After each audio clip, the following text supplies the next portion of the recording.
हरि ओम। गुरु ब्रह्मा गुरु विष्णु गुरुदेवो महेश्वर गुरु साक्षात् परब्रह्म तस्मै श्री गुरुवे नमो नमः। ओम आदो देवकी देवगर्भ जननम गोपी गृहवर्धनम मायापूतन जीवतापहरणम गोवर्धनो दहरणम कंस छेदन कौरवादिहननम कुंती सुतापालनम एतत् श्रीमद्भागवतं पुराण कथितं श्रीकृष्णलीलामृतं अम्निगम कल्पतरोर्गलितं फलं शुकमुखाद्रव अमृतसंयुतं पिबत भागवतं रसमालया मुहुरहो रसिका भूय भावुका। ओम श्रीमन्नारायण नारायण नारायण भजमन नारायण नारायण नारायण लक्ष्मी नारायण नारायण नारायण बद्री नारायण नारायण नारायण। भगवान श्री कृष्ण भगवान नारायण जी के चरण कमलों में नतमस्तक हो करके गुरु श्री वेद व्यास जी, गुरु श्री सुखदेव जी, गुरु श्री माधवाश्रम जी, गुरु श्री नारद जी, गुरु श्री मैत्रेय जी के चरण कमलों में नतमस्तक होकर के महाराज श्री परीक्षित जी के चरण कमलों में नतमस्तक होकर के हम ये श्रीमद् भागवत महापुराण तृतीय स्कंद के 25वां अध्याय शुरू करने जा रहे हैं। कल आपने कपिल भगवान के जन्म के बारे में हमने पढ़ा। आज देवहूति का प्रश्न तथा भगवान कपिल द्वारा भक्ति योग महिमा का वर्णन कथा है। शौनको वाचा कपिलस्तत्त्वसंख्यातं भगवान् आत्ममायया जातः स्वयं अजः साक्षात् आत्मप्रज्ञप्तये नृणां न रास्यावर्ष्मणं पुंसां वरिण्मनं सर्वयोगिनां विश्रुतो श्रुतदेवस्य भूरि तृप्यन्ते मे सवा यद्यद्वेदते भगवान् स्वच्छन्दात्मा आत्ममायया तानि मे श्रद्धानस्य कीर्तन्यानुकीर्तनम्। शौनक जी ने पूछा, सुत जी, तत्वों की संख्या करने वाले भगवान कपिल साक्षात अजन्मा नारायण होकर भी लोगों को आत्मज्ञान का उपदेश करने के लिए अपनी माया से उत्पन्न हुए थे। मैंने भगवान के बहुत से चरित्र सुने हैं, तथापि इन योगी प्रवर पुरुष श्रेष्ठ कपिल जी की कीर्ति को सुनते सुनते मेरी इंद्रियां तृप्त नहीं होती है। सर्वथा स्वतंत्र श्री हरि अपनी योग माया द्वारा भक्तों की इच्छा के अनुसार शरीर धारण करके जो जो लीलाएं करते हैं वे सभी कीर्तन करने योग्य हैं। अतः आप मुझे वे सभी सुनाइए, मुझे उन्हें सुनने में बड़ी श्रद्धा है। सुत जी कहते हैं, द्वैपायन संख्यस्त्वेवं मैत्रेयो भगवास्तथा प्रायेदं विदुरं प्रीता आन्वीक्षिक्या प्रचोदिताः। ये मुने आपकी ही भांति जब विदुर जी ने भी यह आत्मज्ञान विषयक प्रश्न किया तो श्री व्यास जी के सखा भगवान मैत्रेय जी प्रसन्न होकर इस प्रकार कहने लगे। श्री मैत्रेय जी ने कहा, पितरि प्रस्ते अरण्यम मातु प्रिय चिकीर्षया तस्मिन् बिन्दुसरेवासीत् श्रीमद्भगवान् कपिला किल तमासीनं कर्माणं तत्त्वमार्गदर्शनं स्वसुतं देवहूत्याः दहतु संस्मरन्ति वचः। मैत्रेय जी कहते हैं कहा कि विदुर जी पिता के वन में चले जाने पर भगवान कपिल जी माता का प्रिय करने की इच्छा से उस बिंदुसर तीर्थ में रहने लगे। एक दिन तत्व समूह के पारदर्शी भगवान कपिल कर्म कलाप से विरत हो आसन पर विराजमान थे। उस समय ब्रह्मा जी के वचनों का स्मरण करके देवहूति ने उनसे कहा। देवहूति बोलिए, निर्विण्णा नितरं भूमन् यदि इंद्रियत वर्षणात् येन संभाव्यमानेन प्रपन्नादं तम प्रभो तस्य त्वं तमसो अंधस्य दुष्पारस्यादपारगं सचक्षुर्जन्म नामन्ते लब्धं मे त्वदनुग्रहात्। या अद्यो भगवान् पुंसम् ईश्वरो वे भगवान् किल लोकस्य तमसान्धस्य चक्षुसूर्य इवादिता। अथ मे देव सम्मोहं उपाकृष्टुं त्वमर्हसि योऽग्रोऽहं मवेतीयं तस्मिन् योजितस्त्वया। देवहूति बोली, भूमन प्रभु, इन दुष्ट इंद्रियों की विषय लालसा से मैं अब बहुत ऊब गई हूँ और इनकी इच्छा पूरी करते रहने से ही घोर अज्ञान अंधकार में पड़ी हुई हूँ।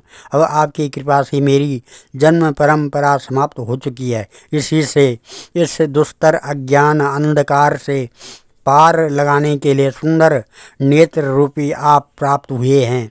आप संपूर्ण जीवों के स्वामी भगवान आदि पुरुष हैं तथा अज्ञान अंधकार से अंधे पुरुषों को के लिए नेत्र स्वरूप सूर्य की भांति उदित हुए हैं। देव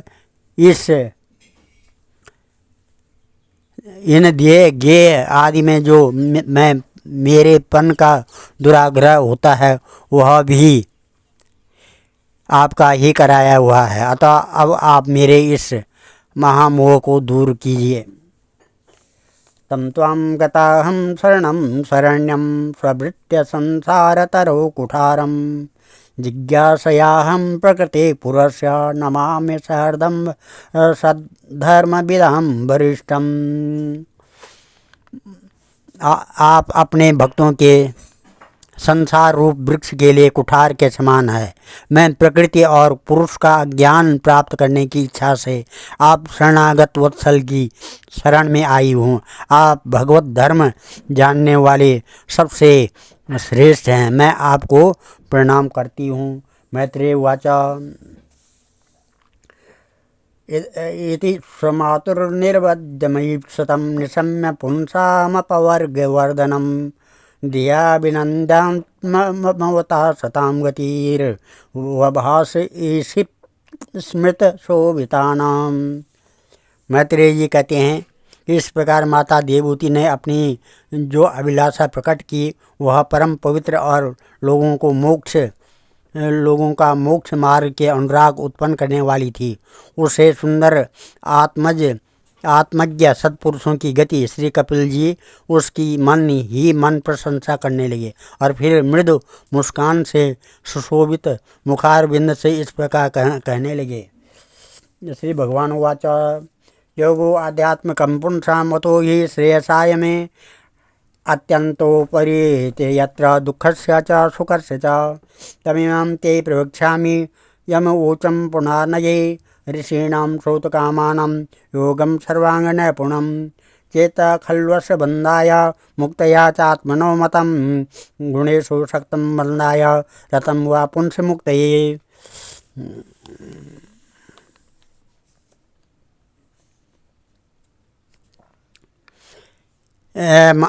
कपिल जी कहने लगे, माता यह मेरा निश्चय है कि आध्यात्म योग ही मनुष्यों के आत्यांतिक कल्याण का मुख्य साधन है। जहाँ दुख और सुख की सर्वथा निवृत्त हो जाती है। साध्वी सब अंगों से संपन्न उस योग का मैंने पहले नारद आदि ऋषियों के सामने उनकी सुनने की इच्छा होने पर वर्णन किया था, वही अब मैं आपको सुनाता हूँ। इस जीव के बंधन और मोक्ष का कारण मन ही माना गया है। विषयों में आसक्त होने पर वह बंधन का हेतु होता है और परमात्मा में अनुरक्त होने पर वही मोक्ष का कारण बन जाता है।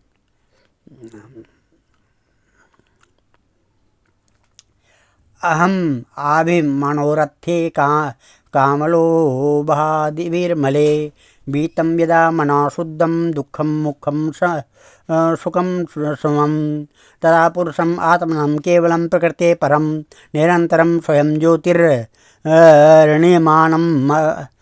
खण्डितं ज्ञानवैराग्ययुक्तेन भक्तियुक्तेन च आत्मना परिपश्यात्म उदासीनं प्रकृतिं च हतो समं न युज्यमानया भक्त्या भगवत्याखिलात्मनि सदृशोस्त्रि शिवापन्था योगिनां ब्रह्मसिद्धिये प्रसंगम अजरम पाशम आत्मनं कवयो विद्यु स एव साधुषु कृतो मोक्षद्वारम् अपावृतम् तितिक्षवा कारुणिका सुहृद सर्वदेहिनाम् अजातशत्रव शान्ता साधव साधुभूषणा मय्यनन्येन भावेन भक्तिं कुर्वन्ति ये दृढां मत्कृते त्यक्तकर्माणः त्यक्तस्वजनबान्धवा मदाश्रया कथामृष्टे श्रवन्ति कथयन्ति च तपन्ति विविधास्तापा नैतन्मागतचेतसा त एते साधवः साध्वी सर्वसंगविवर्जिता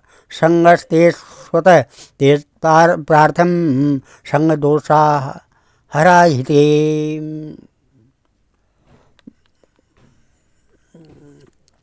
जिस समय यह मन मैं और मेरेपन के कारण होने वाले काम लोभ आदि विकारों से मुक्त हो एवं शुद्ध हो जाता है, उस समय वह सुख दुख से छोड़कर सम अवस्था में आ जाता है।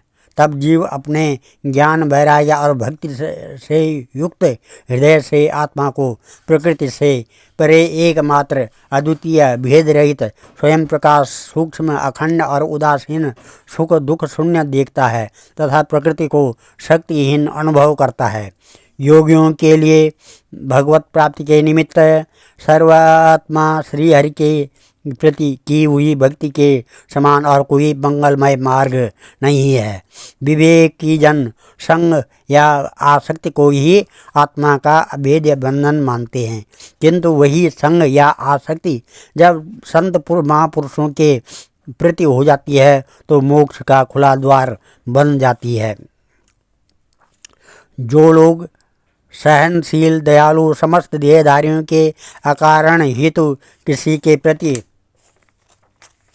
भी शत्रुभाव न रखने वाले शांत सरल स्वभाव और सत्पुरुषों का सम्मान करने वाले होते हैं, जो मुझ में अनन्य भाव से सुदृढ़ प्रेम करते हैं, मेरे लिए संपूर्ण कर्म तथा अपने सगे संबंधियों को भी त्याग देते हैं और मेरे परायण रहकर मेरी पवित्र कथाओं का श्रवण कीर्तन करते हैं तथा मुझ में ही चित्त लगाए रहते हैं, उन भक्तों को संसार के तरह तरह के ताप कोई कष्ट नहीं पहुंचाते हैं। साध्वी ऐसे सर्व संग परित्यागी महापुरुष ही साधु होते हैं। तुम्हें उन्हीं के संग की इच्छा करनी चाहिए, क्योंकि वे आसक्ति से उत्पन्न सभी दोषों को हर लेते हैं। सतां प्रसंगां मम वीर संविदो भवन्ति यत्कर्ण रसायना कथा तज्जोषणादास्वपवर्ग अवर्तमनि श्रद्धा रतिरनुक्रमिष्यति भक्त्या पुमाञ्जात विरागेन्द्रियाद् दृष्टा श्रुतान्मद्चन्दनानुचिन्तया चित्तस्य यतो ग्रहणे योगयुक्तो यतिष्यते ऋजुवियोगमार्गे असेवयावं प्रकृते गुणानां ज्ञानेन वैराग्यवृजिम्बितेन योगेन मय्यर्पितया च भक्त्या मां प्रत्यगात्मामिहावरुन्धे। सत्पुरुषों के समागम में मेरे पराक्रमों का यथार्थ ज्ञान करने वाली तथा हृदय और कानों को प्रिय लगने वाली कथाएं होती है। उनका सेवन करने से शीघ्र ही मोक्ष मार्ग श्रद्धा प्रेम और भक्ति का क्रमशः विकास होता है। फिर मेरी सृष्टि आदि लीलाओं का चिंतन करने से प्राप्त हुई भक्ति के द्वारा लौकिक एवं पारलौकिक सुखों में वैराग्य हो जाने पर मनुष्य सावधान पूर्वक योग के भक्ति प्रदान सरल उपायों से सम्माहित होकर मनोनिग्रह के लिए यत्न करेगा। इस प्रकार प्रकृति के गुणों से उत्पन्न हुए शब्दादि विषयों का त्याग करने से वैराग्य युक्त ज्ञान से योग से और मेरे प्रति की हुई सुदृढ़ भक्ति से मनुष्य मुझे अपने अंतरात्मा को इस देह में ही प्राप्त कर लेता है। देवूति वाचा काचित् त्वयोर्चिता भक्ति कीदृशे मम गोचरा या पदं ते निर्वाणम् अंजसात्म आश्रयाः अहं यो योगो भगवत बाणो निर्वाणम् आत्मस्वत्वयोदिता कीदृशी कति चांगानि यतस्त्वत्वावबोधनम् तदेतन्मे विजानीय यथाहं मन्ददेहरे सुखं बुद्धेयं दुर्बोधं योषा बहुनोद्ग्रहात्। देवहूति ने कहा, भगवान आपकी समुचित भक्ति का स्वरूप क्या है और मेरी जैसे अबलाओं के लिए कैसी भक्ति ठीक है जिससे कि मैं सहज में ये आपके निर्वाण पद को प्राप्त कर सकूं। निर्वाण स्वरूप प्रभु जिसके द्वारा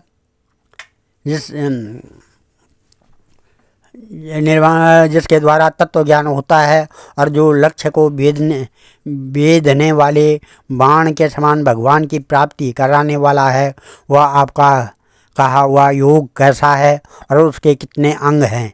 हरे, यह सब आप मुझे इस प्रकार समझाइए जिससे कि आपकी कृपा से मैं मंदमती स्त्री जाति भी इस दुर्बोध विषय को सुगमता से समझ सकूं।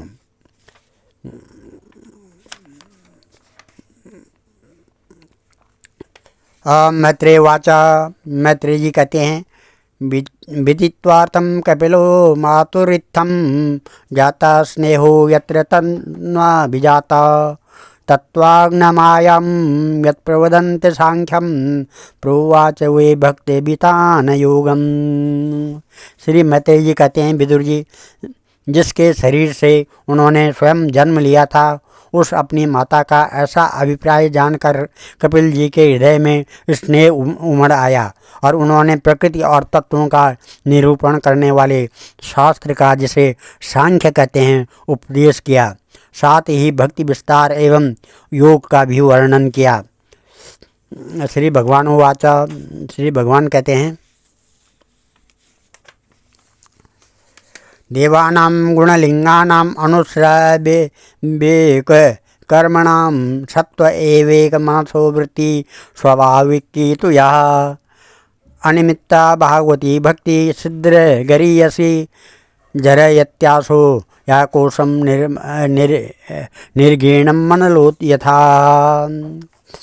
श्री भगवान कहते हैं, माता जिसका चित्त एकमात्र भगवान में ही लग गया है, ऐसे मनुष्य की वेद विहित कर्मों में लगी हुई तथा विषयों का ज्ञान कराने वाली कर्मेंद्रिय एवं ज्ञानेंद्रिय दोनों प्रकार के इंद्रियों की जो सत्वमूर्ति श्री हरि के प्रति स्वाभाविक प्रवृत्ति है, वही भगवान की अहेतुकी भक्ति है। यह मुक्ति से भी बढ़कर है, क्योंकि जठरानल जिस प्रकार खाए हुए अन्न को पचाता है, उसी प्रकार यह भी कर्म संस्कारों के भंडार रूप लिंग शरीर को तत्काल भस्म कर देती है। नैकात्मता में स्पृहन्ति केचन मत्पाद सेवा विरता मदीहा ये न्यूनतो भगवता प्रसज्य सभाजयन्ते मम पौरुषाणि पश्यन्ति ते मे रुचिरावण्य अम्बसन्ता प्रसन्न वक्तारुणलोचनानि रूपाणि दिव्यानि वरप्रदानि साकं वाचं स्प्रियणीयां वदन्ति तैर्दर्शनीया वेरुदारहर विलास हासेर्छितवामसूक्ते हृतात्मनो हृत्प्राणास भक्ति रनिच्छतो मे गति मण्डे प्रयुक्ते अथो विभूतिं मम माय विनस्ता ऐश्वर्यमष्टाङ्गमनुवृतं श्रियं भागवतीं वा स्पृहन्ति भद्रां परस्यति मे ते श्रुवते तु लोके न कर्हि चिन्मत्परा शान्तरूपे रक्ष्यन्ति नो मे निमेषो लेढीति येषामहं प्रिय आत्मा श्रुतश्च सखा गुरु श्रेदो देवमिष्टम्। मेरी चरणों में प्रीति रखने वाले और मेरी ही प्रसन्नता के लिए समस्त कार्य करने वाले कितने ही बड़भागी भक्त जो या दूसरे से मिलकर प्रेम पूर्वक मेरी ही पराक्रमों की चर्चा किया करते हैं। मेरे साथ एक ही भाव सायुज्य मोक्ष की भी इच्छा नहीं करते। माँ वे साधुजन अरुण नयन एवं मनोहर मुखार बिंद से युक्त मेरे परम सुंदर और वरदायक दिव्य रूपों की झांकी करते हैं और उनके साथ सप्रेम संभाषण भी करते हैं, जिसके लिए बड़े बड़े तपस्वी भी लालयित रहते हैं। दर्शनीय अंग प्रत्यंग उदार हास विलास मनोहर चितवन और सुमधुर वाणी से युक्त मेरे उन रूपों की माधुरी में उनका मन और इंद्रिया फंस जाती है। ऐसे मेरी भक्ति न चाहने पर भी उन्हें परम पद की प्राप्ति करा देती है। अविद्या की निवृत्ति हो जाने पर यद्यपि वे मुझे मायापति के सत्यादि लोकों की भोग संपत्ति भक्ति की प्रवृत्ति की पश्चात स्वयं प्राप्त होने वाली अष्ट सिद्धि अथवा वैकुंठ लोक के भगवदीय ऐश्वर्य की भी इच्छा नहीं करते, तथापि मेरे धाम में पहुंचने पर उन्हें ये सब विभूतियाँ स्वयं भी प्राप्त हो जाती है, जिनका एकमात्र मैं ही प्रिय आत्मा पुत्र मित्र गुरु और सुहृद और इष्ट देव हूँ। वे मेरे ही आश्रय में रहने वाले भक्तजन शांतिमय वैकुंठ धाम में पहुंचकर किसी प्रकार भी इन दिव्य भोगों से रहित नहीं होते और उन्हें मेरा काल चक्र ही ग्रस सकता है। इमं लोकं तथैमामुत्तम आत्मनम उभयायनम आत्मा मनो ये चेह ये रायं पशु गिरा विसृज्य सर्वानन्यासा मामेवं विश्वतो मुखं भजन्त्यानन्यया भक्त्या तन्मृत्युरतिपारे नान्यत्र मद्भगवत प्रधानं पुरुषेश्वरात् आत्मनं सर्वभूतानां भयं तीव्रं निवर्तते मद्भयाद्वाति वातोऽयं सूर्यस्तदपि मद्भयात् वर्षतीन्द्रो दहत्याग्नि मृत्युर्चरति मद्भयात् ज्ञान वैराग्य युक्तेन भक्ति योगेन योगिना क्षेमाय पादमूलं ते प्रविश्य कुतो भयम् एतावानेव लोकेऽस्मिन् पुंसा निःश्रेयसा शोधयः तीव्रेण भक्ति योगेन मनो मया अर्पितं स्थिरम्। माताजी, जो लोग इस लोक में परलोक और इन दोनों लोकों में साथ जाने वाले वासनामय लिंग देह को तथा शरीर से संबंध रखने वाले जो धन पशु एवं गृह आदि पदार्थ हैं उन सबको और अन्यान्य संग्रहों को भी छोड़कर अनन्य भक्त से सब प्रकार से मेरा ही भजन करते हैं, उन्हें मैं मृत रूप संसार सागर से पार कर देता हूँ। मैं साक्षात भगवान हूँ, प्रकृति और पुरुष का भी प्रभु हूँ तथा समस्त प्राणियों का आत्मा हूँ। मेरे सिवा और किसी का आश्रय लेने से मृत्यु रूप महाभय से छुटकारा नहीं मिल सकता है। मेरे भय से यह वायु चलती है, मेरे भय से सूर्य तपता है, मेरे भय से इंद्र वर्षा करता है और अग्नि जलाती है तथा मेरे ही भय से मृत्यु अपने कार्य में प्रवृत्त होता है। योगी जन ज्ञान वैराग्य युक्त भक्ति योग के द्वारा शांति प्राप्त करने के लिए मेरे निर्भय चरण कमलों का आश्रय लेते हैं। संसार में मनुष्य के लिए सबसे बड़ी कल्याण प्राप्ति यही है कि उसका चित्त तीव्र भक्ति योग के द्वारा मुझ में लगकर स्थिर हो जाए। ओम न आज हम इस अध्याय की कथा को यहीं पर विराम देते हैं। कल 26वां अध्याय शुरू करेंगे, जिसमें महदादि भिन्न भिन्न तत्वों की उत्पत्ति का वर्णन कपिल देव ने किया। ओम नमः श्री कृष्ण गोविंद हरे मुरारे हे नाथ नारायण वासुदेवा हे नाथ नारायण वासुदेवा, हे नाथ नारायण वासुदेवा। हम ध्येयं सदा परिभवग्नमविष्टदोहं, तीर्थात्पदं शिवविरञ्चनुतं शरण्यं भृत्यातिहं प्रणतपालभवाब्धिपूतं, वन्दे महापुरुषते चरणारविन्दं। मङ्गलं भगवान् विष्णु मङ्गलं गरुडध्वज, मङ्गलं पुण्डरीकाक्ष मङ्गलाय तनो हरि, मङ्गलं भगवान् शम्भु मङ्गलं वृषभध्वज, मङ्गलं पार्वतीनाथ मङ्गलाय शिवशङ्कर। ओं सर्वमङ्गलमाङ्गल्ये शिवे सर्वार्थसाधके, शरणे त्र्यम्बके गौरी नारायणी नमस्तुते। ओम अन्नपूर्णे सदापूर्णे शंकर प्राणबलवे, ज्ञान सौभाग्य सिद्ध्यर्थम भिक्षां देहि च पार्वती। ओम नमः। देहि सौभाग्य आरोग्यम देहि मे परमं सुखम, रूपम देहि जयं देहि सो देहि दुसो जहि। सर्वे भवन्तु सुखिनः, सर्वे सन्तु निरामया, सर्वे भद्राणि पश्यन्तु, मा कश्चित् दुःखभाग् भवेत्। धन्यवाद।